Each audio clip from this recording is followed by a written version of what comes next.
Merci d'être venus aussi nombreux à cette conférence sur la robotique souple. Merci à l'association du Festival de la robotique de Cachan de m'avoir invité pour cette conférence et aussi à exposer pendant toute la durée du festival. Donc, je vais vous présenter ce soir le textile au cœur de l'interface homme-machine.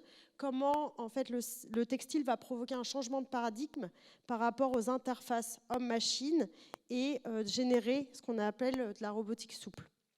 Donc pour me présenter, je suis Claire Elio, je suis designer interactif et chercheur. Donc Studiotech, c'est un studio de design et d'ingénierie qui est expert dans les technologies numériques pour le secteur des industries textiles et créatives. Donc je fais du conseil, du prototypage et de l'industrialisation. Le but étant justement de faire évoluer ce domaine qui est un peu niche des textiles connectés ou des smart textiles et de faire de la recherche et du développement sur ces sujets. Donc les services que je propose sont à la fois une partie bureau d'études qui va permettre l'étude technique et le prototypage d'accessoires et de vêtements intelligents pour faire des tests justement avant la fabrication, avant la mise sur le marché. Le laboratoire de tendance, puisque ces technologies émergentes sont assez difficiles à connaître et à s'adapter pour les entreprises. Et du coup, de faire une veille constante sur les technologies et une recherche des études prospectives est nécessaire dans ce domaine qui est fluctuant et évanescent. Je fais de la recherche aussi, sources qu'on va permettre, je vais vous le montrer ensuite après, de créer des nouvelles formes de production. Et en dernier lieu, des workshops, que ce soit pour les entreprises ou dans l'idée de démystifier ces nouvelles technologies à des publics assez larges et puis les publics assez jeunes. Donc c'est un domaine, en fait, les textiles connectés, qui est un domaine interdisciplinaire qui se base sur le croisement entre le design et les sciences, et donc plusieurs disciplines qui vont être reliées pour pouvoir faire de la recherche sur ces projets. Donc ça va être à la fois une connaissance en fait dans le design textile, donc la connaissance dans les matériaux, leurs propriétés, mais aussi l'utilisation de leur forme, de leur structure intrinsèque. Le design industriel, puisqu'on va devoir avoir des connaissances produits pour pouvoir concevoir des systèmes complexes. Le design d'interaction, puisque nécessairement on est dans des interfaces électroniques, donc des interfaces interactives, qui vont être une utilisation pour l'homme. Donc comment est-ce qu'on écrit en fait les scénarios, comment on anticipe les usages des produits créés en amont, et des systèmes électroniques, donc la maîtrise de la programmation et de l'électronique, qui va permettre en fait de faire des prototypes et des tests utilisateurs. Donc la recherche en design, c'est un concept assez nouveau et je me suis appuyée pendant plusieurs années sur cette recherche que j'ai effectuée notamment au Motion Lab, qui appartient au Centre de recherche interdisciplinaire, sous la direction de Joël Chevrier, du coup professeur de physique, et avec des projets que j'ai effectués en collaboration avec Marion Voileau, qui est doctorante toujours au Centre de recherche interdisciplinaire. Donc mon étude et ma question de recherche a été pendant 3 années de recherche en design, le textile comme changement de paradigme dans la conception de nouvelles formes d'interfaces numériques plus sensibles. Donc vraiment dans cette recherche en fait de remplacer dans l'interface des interfaces écran, de les remplacer par des interfaces textiles. Donc ça c'était le cœur de mon sujet que j'ai essayé de développer pendant 3 ans et que je continue à développer maintenant. Donc, pour parfaire cette recherche, j'ai toujours enseigné depuis maintenant presque une dizaine d'années pour justement, en fait, à la fois évangéliser sur cette pratique un peu niche, mais aussi faire la bascule entre ce qui va être le design interactif, les recherches en mode et en technologie, donc dans ce secteur-là, comment on peut faire évoluer justement le e-textile, et vraiment l'enseignement que j'ai basé sur les disciplines croisées, donc entre justement sciences et design, qui fait en fait une méthode particulière d'enseignement qui va vraiment s'appuyer sur à la fois la science et le design. Donc ma recherche croisée entre la science et le design a été issue notamment de mon immersion dans le laboratoire, parce que de base, je ne suis pas chercheur, j'ai fait une école de mode. Enfin, je ne suis pas ingénieure, j'ai fait une école de mode. Et donc, ma discipline, en fait, cœur est le design. Et j'ai appris l'électronique en autodidacte. Donc, mon immersion en laboratoire, ça a été aussi comprendre les méthodes et m'appuyer sur une méthode de recherche scientifique pour revenir aux fondamentaux de la physique, donc la physique vraiment fondamentale, où on va comprendre en fait le fonctionnement des systèmes intrinsèques pour produire des nouveaux systèmes électroniques et repenser nos outils numériques, donc notamment les transposer en interface souple ou e-textile. Donc mon processus a été plutôt un processus sur la recherche interdisciplinaire, donc qui vient de ce croisement entre science et design, qui a été de mettre en œuvre en fait sur ma question de recherche une méthode de recherche empirique et itérative. Donc en fait j'ai fait une sorte de cercle pour montrer en fait le processus dans lequel je travaillais sur mes projets. Donc, qui est une base de méthode empirique qui était vraiment de testabilité, parce que quand on est autodidacte et qu'on n'a pas de compétences en physique et en mathématiques, on doit justement se baser sur une autre forme d'apprentissage et de test qui va être vraiment la recherche par les travaux pratiques et par en fait tout un étalage de tests qui vont permettre en fait d'être proche de son but. Donc cette méthode empirique en fait se base sur le détournement, la déconstruction et la décomposition. Donc à la base le détournement, surtout dans l'idée aussi d'analyser les produits existants, donc ce qui va être objet numérique, tout ce qui va être objet électroménager, donc de les démonter, de voir comment ça se passe à l'intérieur, pour pouvoir les détourner et se les réapproprier et en faire une transposition, c'est-à-dire comprendre comment les systèmes marchent, les systèmes à la fois industriels et aussi la physique fondamentale, pour ensuite les déconstruire, donc dans un système qui va être proche de la rétro-ingénierie, donc reverse engineering en anglais, qui va être aussi dans un processus de déconstruction où on va déconstruire avant de reconstruire. Et donc une étape ensuite de décomposition, où on va décomposer les systèmes existants pour ensuite les reconstruire et ainsi de suite. On recrée cette boucle pour pouvoir créer de nouveaux systèmes électroniques qui vont être des systèmes textiles. Donc en fait, cette recherche nécessite de croiser la recherche et le développement. Donc c'est ce qu'on appelle un peu la R&D finalement dans les milieux industriels, de faire à la fois de la recherche fondamentale, mais aussi de l'appliquer en fait à des produits existants.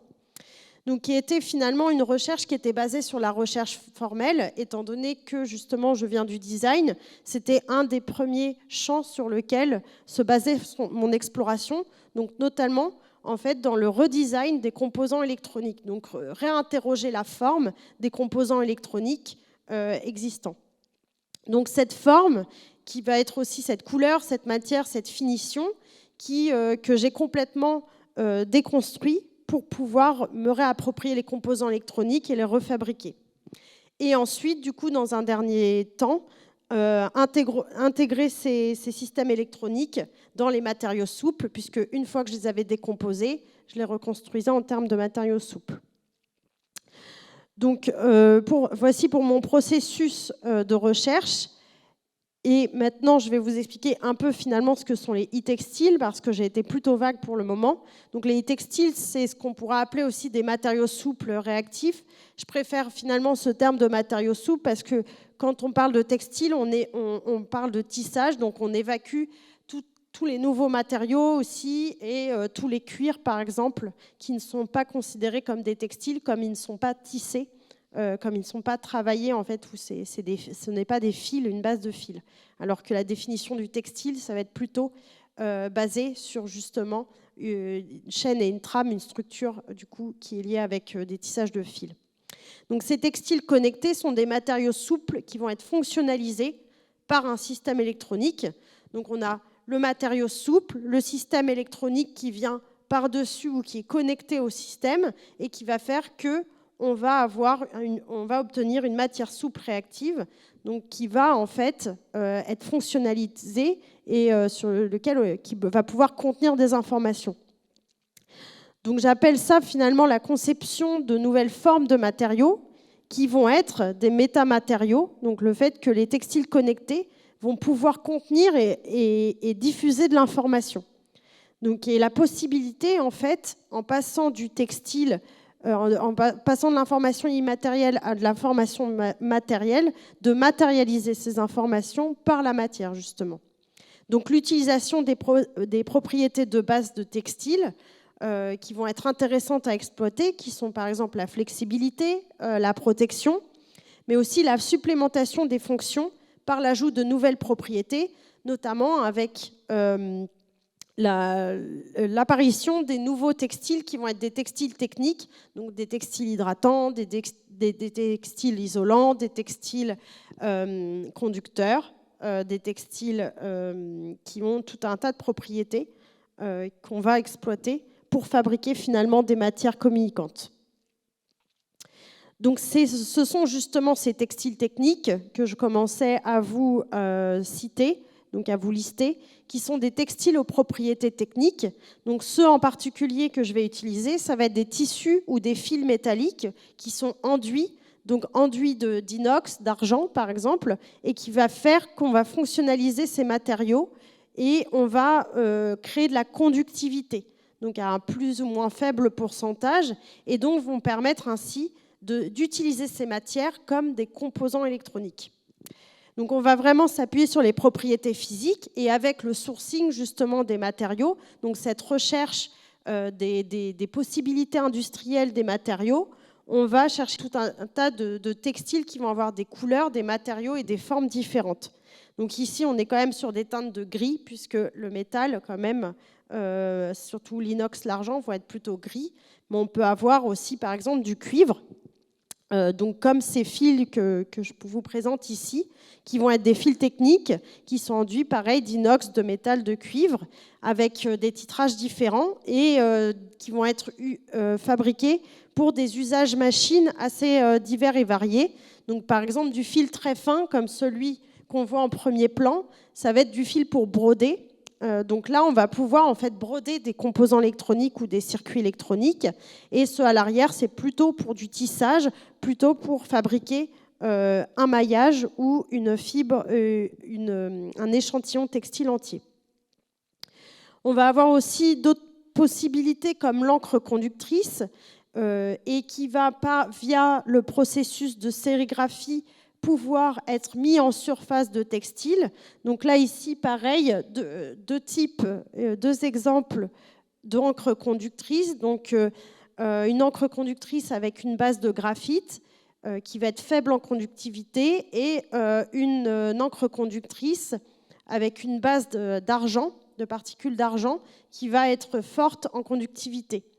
Donc elles sont à base d'ions métalliques et de polymères organiques qui permet en fait leur flexibilité et la possibilité de les mettre sur des surfaces souples et des surfaces assez fines. Donc grâce à ces systèmes, on va finalement pouvoir créer une métamorphose des textiles, donc les textiles initiaux, et avec ce croisement justement des métamatériaux, de pouvoir en fait injecter de l'information. Donc ça, c'est un exemple de cette transposition. Donc les textiles et matériaux souples, qui peuvent être des matériaux naturels ou des matériaux synthétiques, qui vont être transformés ensuite en textiles aux propriétés techniques. Donc ça, c'est ce que je vous présentais avant avec l'induction de métal. Et vont être transformés finalement en des textiles connectés, donc qui vont mettre en lien entre les propriétés des textiles et les composants électroniques. Donc ici, vous pouvez voir par exemple un interrupteur qui va être brodé, qui va allumer une LED, une lumière qui est juste au-dessus.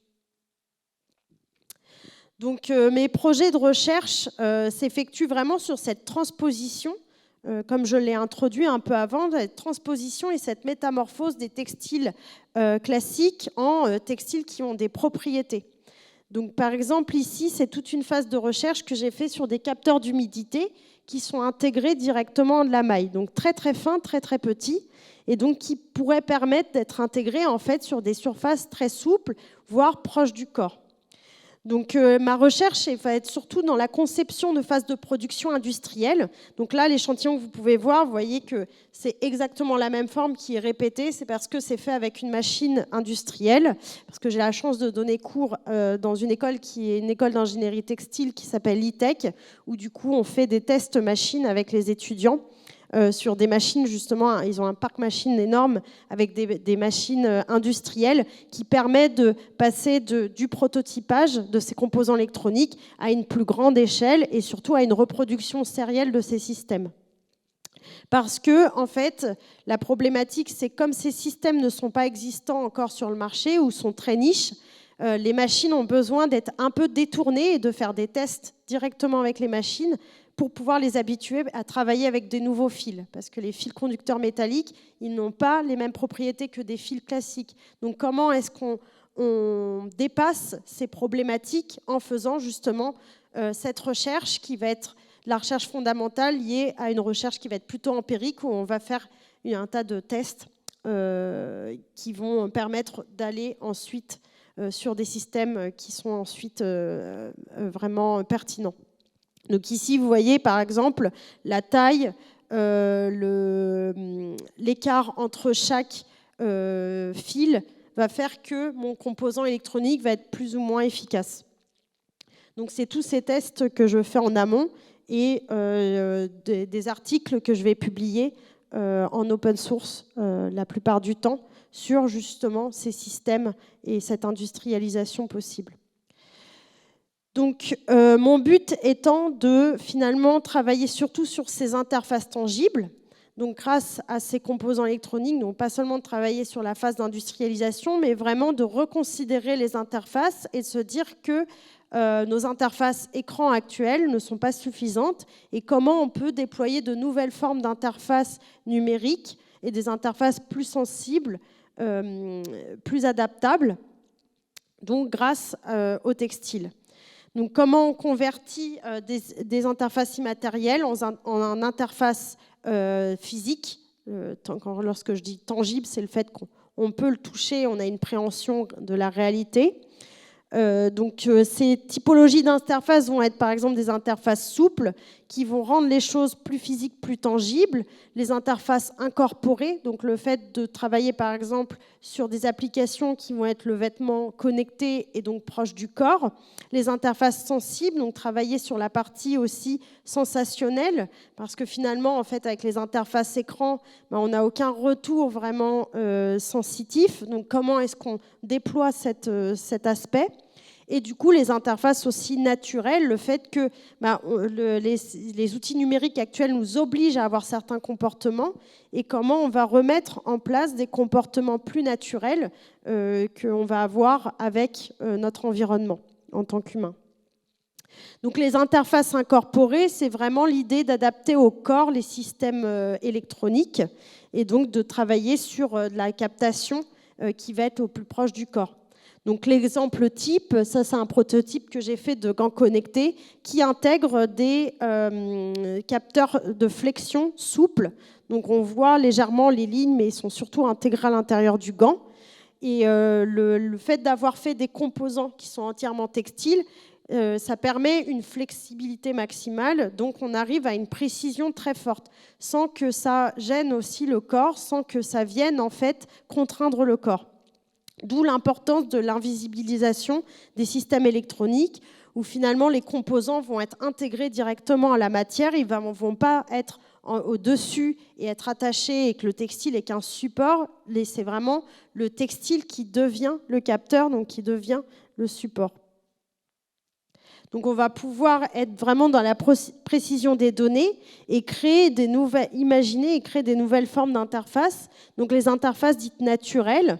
Donc on appelle ça aussi dans le design d'interface le NUI.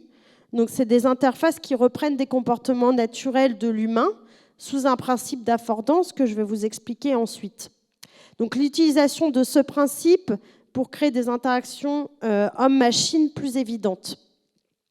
Donc l'affordance, c'est une théorie en fait qui va être liée au design et à l'interaction, au domaine, à la discipline de l'interaction homme-machine, qui va être l'établissement d'une relation naturelle entre la couleur, la forme et la matière pour induire une fonction, la fonction de l'artefact. Donc par exemple un interrupteur, il va être en volume pour nous amener en fait à cliquer dessus. Donc comment en fait la forme, la couleur de nos objets vont nous amener en fait à interagir avec. Donc c'est vraiment ce travail formel qui est très important, qui rappelle aussi les notions de la Gestalt. Donc la Gestalt, c'était une théorie qui a été mise en forme pendant de Bauhaus, donc tout l'avènement en fait du design industriel en Allemagne, qui est l'idée de penser la forme de manière à obtenir une perception claire et concise de la forme, et pour permettre finalement la reconnaissance immédiate de sa fonction, donc vraiment dans l'idée que la forme va induire la fonction. Donc on est vraiment sur un design où la forme est pour la nécessité du système et la nécessité de l'interaction. Donc ici, par exemple, j'ai brodé un capteur qui fait que ça s'utilise avec 3 doigts. Donc on voit les marquages qui nous incitent à nous dire que c'est les 3 doigts qu'il faut poser directement sur l'interface. Donc vraiment dans cette idée de forme qui induit la fonction. Donc, ce qui m'amène à repenser tout le design des composants électroniques, justement, par ces théories d'affordance et en critique, justement, des systèmes existants qui ne sont pas forcément naturels en termes d'interaction. Donc, du coup, j'ai travaillé sur la transposition des composants solides en composants textiles et la transposition des matériaux souples, la forme affectant finalement la fonction, parce que ici, par exemple, j'ai fait un travail de décomposition d'un potentiomètre souple. Donc, si la forme n'est pas bonne, on va vraiment altérer la fonction. Donc, comment est-ce qu'on amplifie par la forme la fonction et on l'amplifie et puis aussi on permet à l'utilisateur d'être compréhensible directement, sans qu'on ait besoin de notice IKEA pour utiliser le système. Donc, c'est tout le travail en fait de design qui va être placé ici, non dans l'esthétisation du système, même s'il y a une part quand même d'esthétisation quelque part, mais une part d'esthétisation finalement qui va être liée juste à l'amplification de la fonction. Donc, par exemple, j'ai fait tout un travail sur les interrupteurs souples, comment on transpose justement les interrupteurs qu'on a dans la réalité, qui sont souvent sous forme de boutons, en boutons finalement tactiles, donc des boutons brodés qui vont avoir aussi une proprioception intéressante.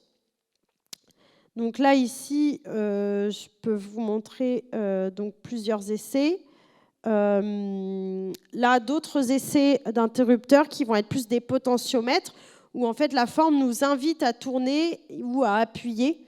Et donc, on va être dans tout un langage graphique finalement qui va exprimer le geste et donc qui est associé à la fonction.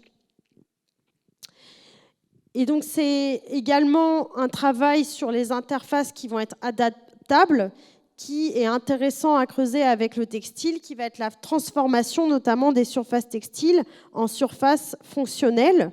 Donc l'association entre forme et fonction et surtout la relation entre le support et la surface. Parce qu'on va à la fois s'appuyer sur les propriétés du textile. Donc par exemple ici, ça va être des textiles imperméables qui vont faire que j'ai amélioré mes capteurs d'humidité grâce à eux. Donc ce que j'ai fait, c'est que j'ai brodé mon capteur d'humidité directement sur des textiles imperméables pour conserver l'eau. Pourquoi ? Parce que l'eau, en fait, si elle pénétrait dans mon capteur indiquait toujours que j'obtenais de l'humidité. Donc ma problématique, c'était comment je faisais pour que le capteur il puisse juste signaler qu'il est humide et qu'il sèche très rapidement. C'était ma problématique ici. Et donc, c'est ce qui est intéressant dans cette notion en fait, de support surface. Donc là, j'ai un exemple. Ça ne se voit pas beaucoup avec la lumière, mais la LED s'allume justement comme indicateur. Et donc là, si je prends un sopalin et que j'essuie, je vais en fait pouvoir remettre le capteur à 0 et donc ça ne va pas se voir, mais, parce que c'est trop éclairé. Mais là, voilà, la LED se remet éteinte parce que justement, l'eau est restée en surface grâce aux propriétés techniques du textile imperméable et a fait que mon capteur va pouvoir capter qu'au moment où il y a de l'eau ou pas. Donc voilà le travail en fait de relation de support-surface que j'expliquais, qui est inhérent du coup dans cette recherche de fabrication des composants. La deuxième partie qui est très importante, c'est cette relation vraiment dont j'expliquais, que j'introduisais juste avant, de couleur, matière et forme, où on a une relation en fait entre la forme et la matière, la couleur des matériaux, qui va faire qu'on va créer aussi toute l'imagerie et toute la fonction en fait qu'il y a autour du composant. Voilà. Les matières, voici pour tout ce qui va être surtout nouveau système d'interface et capteur. Et donc je vais montrer aussi comment les matériaux souples réactifs vont être une nouvelle forme d'interface sensible entre le corps et son environnement. Donc dépasser juste la partie de la fonction, mais aussi travailler vraiment sur la sensibilité du support. Donc ce qui est intéressant avec les textiles connectés, c'est vraiment cette capacité en fait aussi à avoir de la texture et de la transition qui vont faire qu'on va avoir une appréhension tactile. Ce qui est la problématique avec les écrans actuels où finalement c'est assez lisse et froid et on n'a pas de retour direct. Donc comment est-ce qu'on fait finalement des systèmes qui réagissent au toucher ? Donc là, en fait, on va utiliser ce qu'on appelle un système capacitif qui fait que lorsqu'on touche les fils métalliques, les fils conducteurs, on va impulser une sorte de courant. Donc ça permet de faire une nouvelle forme de communication plus sensible qu'on va appeler en anglais, je n'ai pas trouvé de bons termes en fait pour l'expliquer, mais de physical computing, donc ce rapport finalement physique avec les données de l'ordinateur. Donc là, je vais vous montrer une vidéo où justement on voit l'interrupteur s'allumer lorsqu'on appuie. Donc c'est un bouton on-off donc qui réagit vraiment à la pression, donc de manière assez justement fine et délicate. Donc les applications, par exemple, pour ça, on pourrait les imaginer pour décharger les tableaux de bord typiquement des automobiles où finalement on a tout devant et des gros boutons en plastique et comment on pourrait exploiter tout le textile qu'il y a dans la voiture pour finalement mieux interagir avec son automobile.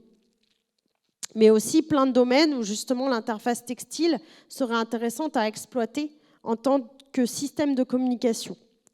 Donc on a aussi les interfaces résistives. Donc un écran résistif, ça va être quelque chose qui est constitué de deux surfaces séparées par des espaces et qui est parcouru de connecteurs, qui va faire qu'on va jouer en fait avec la résistance électrique. Donc on va travailler sur les textiles à résistance variable pour créer justement une variation électrique et pouvoir créer des nouveaux systèmes, des nouveaux composants électroniques. Donc ici, vous avez un exemple de fil conducteur qui va être cousu, tissé dans la matière, qui fait que l'éloignement, en fait, le fait de créer une forme de grille et le fait que le textile, le tissu ne soit pas hyper conductif, va en fait générer une sorte de résistance électrique variable. Et donc finalement, en fait, c'est le geste et le mouvement qui va générer la variation du système. Et donc, on est vraiment dans une interaction incorporée où finalement le corps rentre en action. Et c'est vraiment la manipulation du textile dans sa flexibilité qui est intéressante et qui génère en fait une variation. Donc, désolée pour le son désagréable, c'est parce que c'est un système du coup juste de signal et de variation d'un signal pour montrer en fait l'aléatoire possible. Oui, donc je n'avais pas expliqué juste avant, mais par exemple dans ce modèle-là, c'est vraiment du fil qui va être tissé très finement dans le tissu qui va faire que on a cette résistance. Donc on a plusieurs, en fait, selon les supports sur lesquels j'ai tissé le textile, le son, la variation est différente. Bon, vous ne l'avez pas très bien entendu parce que je n'ai pas le son qui sort de l'HDMI. Mais on a une différence sonore parce que justement, cette relation support-surface fait qu'on obtient cette variation des fils conducteurs. Donc un autre exemple de transposition justement de cette résistance variable, c'était de faire une sorte de synthé modulaire en kit. Donc c'est un petit synthétiseur modulaire. Alors pourquoi je l'ai fait en kit? C'était pour que ce soit aussi un atelier, un exercice pour apprendre l'électronique à la logique. Donc la conception, le but, c'était de transposer le potentiomètre textile, donc ce petit bouton qu'on tourne en plastique noir, généralement en plastique noir, qui est une résistance variable, en textile en fait qu'on manipule un peu de la même manière, mais avec une autre forme de déformation. Donc ça crée finalement une sorte de petite platine textile où on pouvait moduler le son.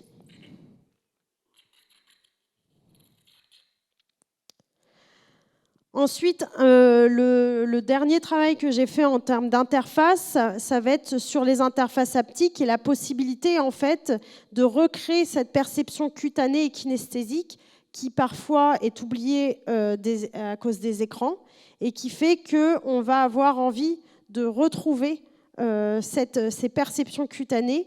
Et le textile est très riche pour ça, parce que le textile a des textures très variables. Si vous touchez la soie, le velours, on a des sensations très différentes. On va avoir un retour immédiat des sensations qui va être très fort en termes de volume, de forme, de densité, de température même, parce qu'on a l'impression parfois qu'il y a certains textiles qui sont chauds et qui sont froids. Et donc ces textiles, en fait, possèdent déjà des propriétés haptiques intrinsèques, parce que finalement, les propriétés haptiques que l'on connaît, c'est souvent des vibreurs, c'est-à-dire que le plus courant en termes de propriétés haptiques, c'est notre téléphone qui vibre pour nous indiquer, en fait, pour nous signaler un retour. Et donc, ce retour, là, il est signalé directement par les capacités des propriétés des textiles, donc toutes les textures possibles qui sont utilisables. Et donc, j'ai exploité notamment ces propriétés haptiques pour un projet qui s'appelle Learning Matter, sur lequel j'ai travaillé en collaboration avec Marion Voileau et sous la direction de Joël Chevrier, qui sont des interfaces tangibles interactives pour l'éducation numérique de la petite enfance. Donc, le but, c'était de créer des dispositifs multisensoriels tactiles avec un retour en fait haptique, donc retour lumineux, mais aussi un retour direct où les enfants pouvaient en fait avoir une compréhension sensorimotrice par justement des systèmes numériques, mais des systèmes numériques sans écran, où on remplace finalement les écrans physiques, du coup les écrans de nos téléphones, par des écrans textiles. Donc l'idée, c'est justement en fait de les implanter en école maternelle. Donc ça a été testé dans plein d'écoles maternelles, grâce à Marion Voileau notamment, pour justement démontrer qu'on pouvait apprendre par le numérique en retirant les écrans et en étant actif dans le numérique. Donc là, je vais vous montrer justement comment chaque module qui a été créé va en fait indiquer des gestuels et une appréhension différente. Donc ici, par exemple, il fallait gratter, ici, caresser, parce que le velours, justement, et la forme nous appellent en fait à avoir cette interaction. Ça, c'était farfouiller, dans l'idée où l'enfant doit trouver à chaque fois quel gestuel il doit faire pour actionner le système. Et là, souffler. Donc celui-ci, il a été fait bien avant le Covid, bien sûr, puisque maintenant, c'est un peu compliqué d'avoir ces exercices-là. Et je vais vous montrer rapidement la vidéo, du coup, qui montrait en fait ce but pédagogique d'intégrer les écrans textiles électroniques. Donc on l'a fait sous forme de jeu et de puzzle pour qu'ils puissent trouver justement aussi les bases de sources d'énergie, donc la batterie, le capteur qui est l'écran finalement textile, et le feedback lumineux.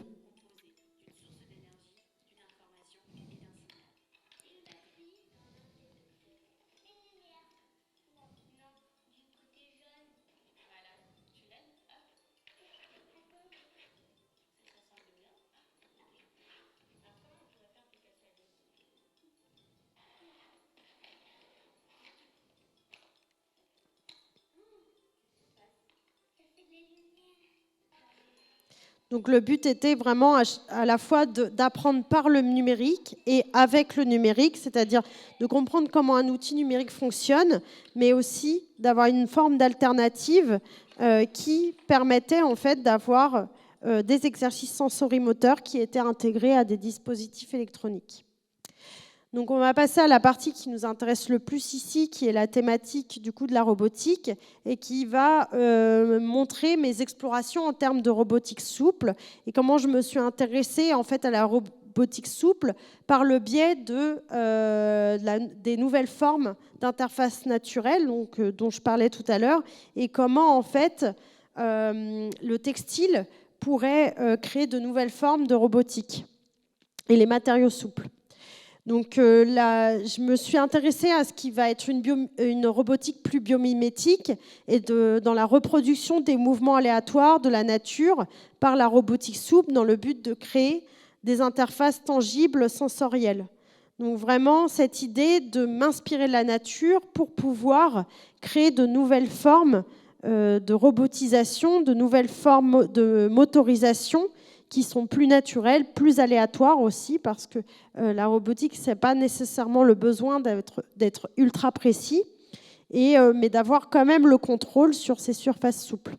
Donc je me suis intéressée vraiment à la motorisation de surfaces souples et comment on pouvait, grâce à des systèmes qui vont être les moteurs solénoïdes ou l'électrovalve, cette mobilité de la surface, pour créer finalement des systèmes de communication tangibles, plus organiques, et une interface de communication réactive naturelle. Ah oui, ça s'est décroché. Merci.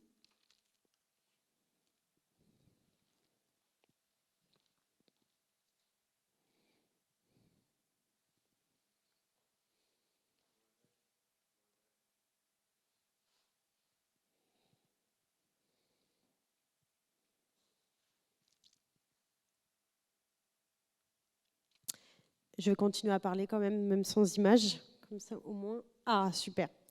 Donc, interface dans le but de créer des interfaces naturelles, donc je me suis intéressée à tout ce qui était les feuilles, les plantes qui bougent et finalement qui ont un mouvement assez mou, un mouvement aussi de vibration.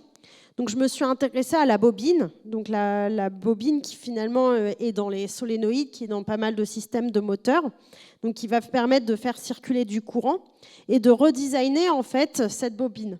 Donc au départ, j'ai créé des haut-parleurs, donc ça c'est des haut-parleurs souples. Alors pourquoi ça montre l'image d'avant ?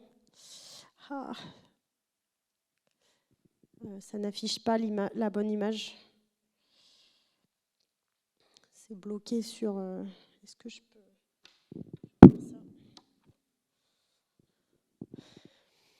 C'était bloqué sur mon dernier slide.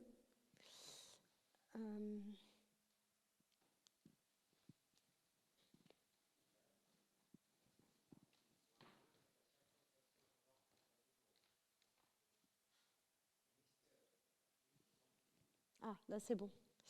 Et donc j'ai redessiné les bobines. Donc d'abord je les ai dessinées. Ensuite j'ai créé avec du scotch de cuivre des bobines, enfin des spirales du coup de cuivre sur des tissus de cerf-volant, parce que justement les tissus de cerf-volant fonctionnent comme une membrane, et ce qui fait que finalement en fait en branchant du courant et en mettant un aimant derrière, on recrée un haut-parleur et donc on crée une surface vibratile qui permettait finalement d'être motorisée. Et à partir de ça, je me suis vraiment intéressée au champ électromagnétique et à la fabrication du coup des moteurs solénoïdes plats, où en fait ma problématique c'était que je ne trouvais pas de moteur solénoïde assez plat et qui pouvait en fait répondre à ce système aléatoire, à faire en fait une reproduction d'un mouvement assez organique, assez biomimétique. Donc je me suis mis à reproduire mes propres moteurs et donc à m'intéresser à leur fonctionnement intrinsèque, donc pour reproduire justement cette action d'attraction et de répulsion d'une sorte, comme on peut voir dans les feuillages des plantes qui bougent grâce au vent. Donc mon idée, ça a été de reconstruire et de recomposer. Donc comme je vous le disais, dans cette méthode de recherche où je vais d'abord disséquer et détourner des éléments, les déconstruire pour ensuite les reconstruire. Donc je me suis mis à fabriquer des petites canettes en impression 3D et de bobiner à la main au départ mes propres systèmes pour avoir exactement l'effet que je voulais en termes de mobilité. Donc finalement, je me suis même mis à créer une petite machine qui est au-dessus, qui s'appelait Bobino, pour bobiner en fait mes moteurs, pour les faire vraiment sur mesure. Donc vraiment dans cette idée de composer en fait mes propres systèmes électroniques pour en fait aboutir à un résultat qui comprenait par exemple cette partie un peu aléatoire qui n'était pas forcément dans la robotique actuelle. Donc finalement, avec ces recherches sur les bobines, j'ai fini par faire un projet un peu démonstrateur qui s'appelle Soft Mirror, qui sera exposé la semaine prochaine, pour montrer en fait ces capacités en fait de générer une interface relationnelle grâce à ces nouveaux systèmes robotisés qui vont avoir des formes et un mouvement plus organique, plus proche en fait d'une interface naturelle. Donc j'ai transformé les pixels en espèces de pétales mobiles qui vont en fait être des éléments à retour physique. On n'a plus le retour écran habituel, mais on va avoir un retour tridimensionnel et physique des gestes du corps et une nouvelle forme d'interface de communication. Donc forcément, c'est un projet un peu de design critique plutôt. J'ai pris ce postulat-là de faire un projet qui n'avait pas d'application réelle, d'utilité, on va dire, en soi, mais qui était une sorte de démonstrateur d'une idée et d'une possibilité de comment nos écrans pourraient être dans un futur. Enfin, en tout cas, une alternative d'écran.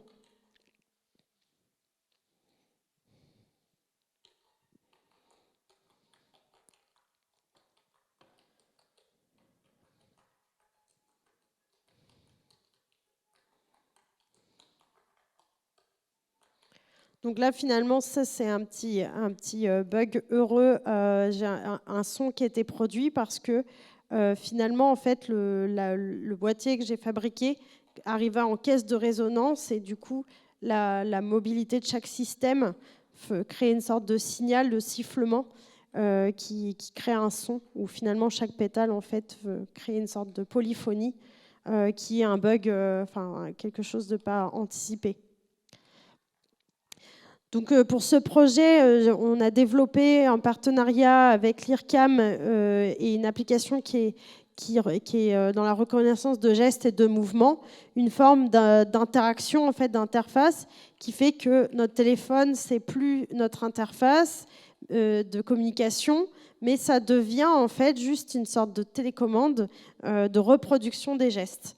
Et donc de communiquer en fait via le téléphone, où le téléphone n'est plus une interface visuelle, mais c'est une interface qui va être une sorte de manette qui va en fait amplifier et permettre de retranscrire notre communication gestuelle. Donc ensuite, je me suis intéressée à la robotique organique parce que finalement, en fait, cette typologie de forme ne permettait que de faire ce type de mouvement un peu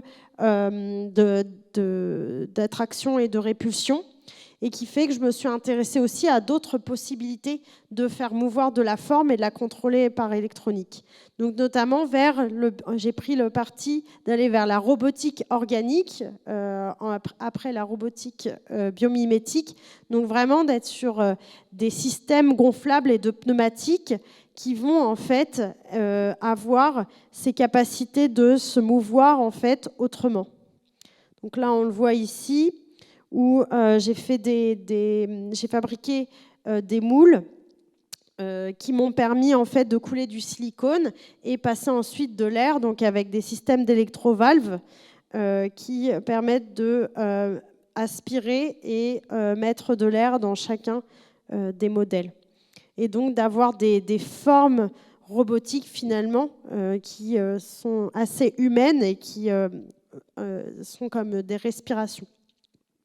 Donc voilà un petit peu les coulisses des tests de chaque moule qui devait être complètement imperméable. Et grâce justement à des machines comme l'impression 3D, de pouvoir en fait fabriquer assez facilement des systèmes de moules pour pouvoir injecter ensuite le silicone et pouvoir faire des tests différents. Parce qu'encore une fois, la forme vraiment impactait le mouvement ensuite. La manière dont on concevait le moule et la manière dont le produit était fait faisait que la déformation et l'impact du mouvement étaient différents. En dernier lieu, je me suis intéressée ensuite aux structures filaires motorisées, donc qui sont un alliage à mémoire des fils avec un alliage à mémoire de forme, qui fait que lorsqu'on passe un courant, on peut les déformer. Donc toujours dans cette optique de créer, de générer de l'aléatoire et du coup des possibilités assez infinies en termes de développement et de mouvement de la forme. Et donc là, ce qui est facile, c'est l'analogie entre le fait qu'on a le fil du textile et le fil à mémoire de forme, qui fait que c'est plus facile à intégrer pour pouvoir faire de la robotique souple. Donc, ce système rappelle notamment la reproduction du mouvement musculaire, donc toujours dans cette contraction un petit peu sur lequel je continue de travailler. Donc un exemple de projet où là, j'exploite à la fois mon système d'interrupteur souple et du coup le feedback qui est une structure un peu florale que j'ai fabriquée avec ce fil à mémoire de forme qui fait qu'en plusieurs étapes, il se déploie, il s'ouvre un petit peu comme une fleur. Et donc d'avoir ces possibilités de la robotique qui finalement peuvent engendrer par ce système à mémoire de forme des nouvelles formes en fait, de déploiement.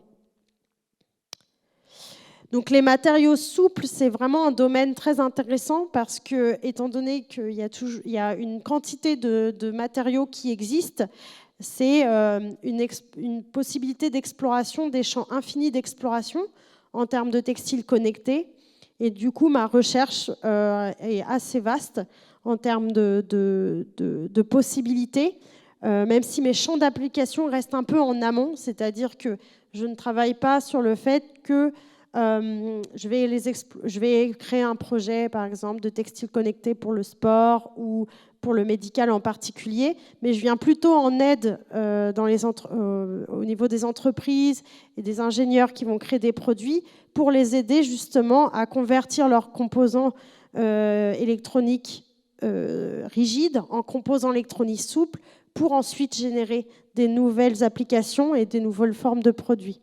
En ce moment, d'ailleurs, je travaille sur un projet médical, du coup, avec l'ICM, qui a pour nécessité d'intégrer ces nouveaux types de capteurs.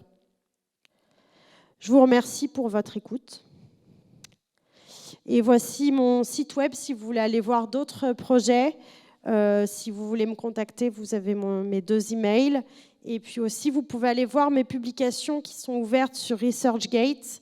Normalement, j'ai tout mis à jour. J'ai un GitHub avec mes codes aussi, si vous en avez besoin, de récupérer certains codes, si certains veulent se mettre à certains projets que j'ai faits ou les améliorer, qui sont bienvenus.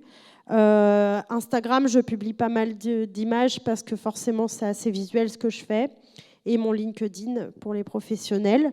Je remercie également Antinomia et Quentin Chevrier pour les beaux visuels qui ponctuent ma présentation. Je vous remercie beaucoup et si vous avez des questions, il nous reste quelques minutes.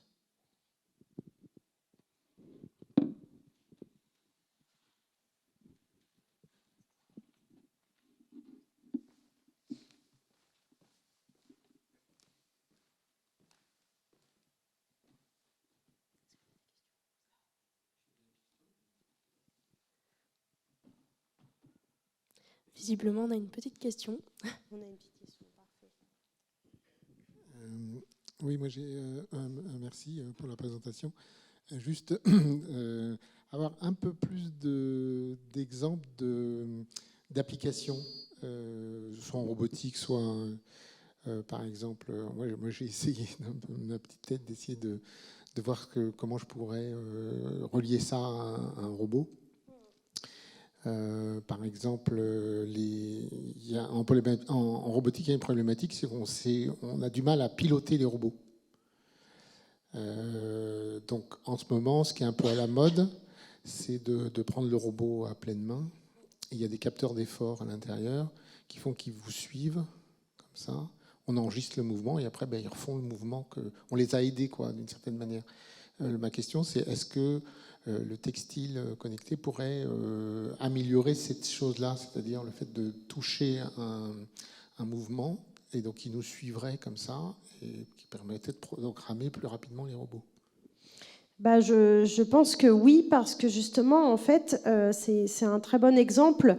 Le textile va être dans tout ce qui est proprioception. Du coup, on arrive à avoir des données assez fines et assez précises d'un toucher, même d'un effleurement. Qui peut être produit, enfin, bien sûr avec un peu de code derrière, mais l'idée notamment du capacitif et des matériaux souples peuvent justement faire cet envoi de données. Après, faudrait justement faire des tests. C'est difficile d'anticiper justement ces applications. Et c'est vrai que je n'ai pas beaucoup donné d'exemples parce que, à part des projets en silicone, justement, qui vont être plutôt des poulpes, où il n'y a pas beaucoup de projets pour l'instant en termes de robotique et surtout qui exploitent le textile, ça va être plutôt en silicone. Et à part quelques projets du MIT, mais c'est vrai que ça reste assez expérimental. Et puis c'est quand même c'est quand même des recherches très fondamentales où c'est difficile de trouver des choses qui sont plus démocratiques. Tout de suite, c'est quand même une robotique qui est assez complexe, assez aléatoire. Et du coup, la problématique aussi, quand on lit un peu les articles de recherche, c'est qu'ils ont fait un essai et il y a eu un mouvement et après, c'est fini. On ne sait pas trop sur une longue durée, aussi dans le global. En fait, ceux qui font la recherche en soft robotique, ils sont vraiment focalisés sur un point. Donc, une fois qu'ils ont répondu, c'est bon, ils passent à autre chose. Et la problématique, c'est pour ça que j'essaye de pousser un peu le fait qu'on va faire de la recherche croisée entre design et ingénierie. Et j'espère en fait obtenir de plus en plus des collaborations aussi avec des ingénieurs pour justement avoir une vision un peu plus large et travailler sur des projets un peu plus globaux comme ça. Pour justement croiser nos compétences et puis réfléchir à plusieurs points, parce que c'est vrai que c'est difficile. Par exemple, si on est spécialisé en soft robotique, on va vraiment se concentrer sur un point. C'est difficile de se dire, OK, on va tout analyser, on va analyser tous les problèmes, et puis du coup, il faut au moins 5, 6 chercheurs, ingénieurs, designers, parce qu'en fait, il faut penser à la forme, il faut penser à la fonction, il faut penser au code, il faut penser à tel algorithme. Donc c'est vrai que c'est des projets total. Enfin, c'est ce qui est aussi passionnant dans la robotique, c'est que on n'est pas juste sur une thématique, mais en fait on fait de la mécatronique, on fait donc on fait de la méca, de l'électronique, on va toucher à plein de domaines en fait. Et c'est ça que je trouve qui est passionnant. Mais c'est une vraie question et je suis contente que vous m'ayez partagé je connaissais pas ces problématiques-là par exemple, je connais pas assez de choses en robotique. Et du coup, je trouve que c'est une problématique intéressante qui ferait que le textile pourrait potentiellement être une réponse. Est-ce qu'il y a d'autres questions? J'espère que j'ai été assez claire en tout cas. Merci.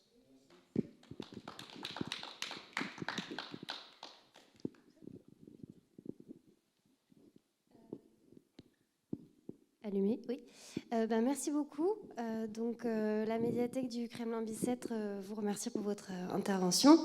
Et également, on tient à remercier toute l'équipe du festival qui, depuis plusieurs années, nous permet de participer à cette programmation très riche que ce soit pour les adultes, comme ici lors de cette conférence, ou des ateliers qu'on fait avec les enfants, la découverte autour de la robotique et du numérique en général.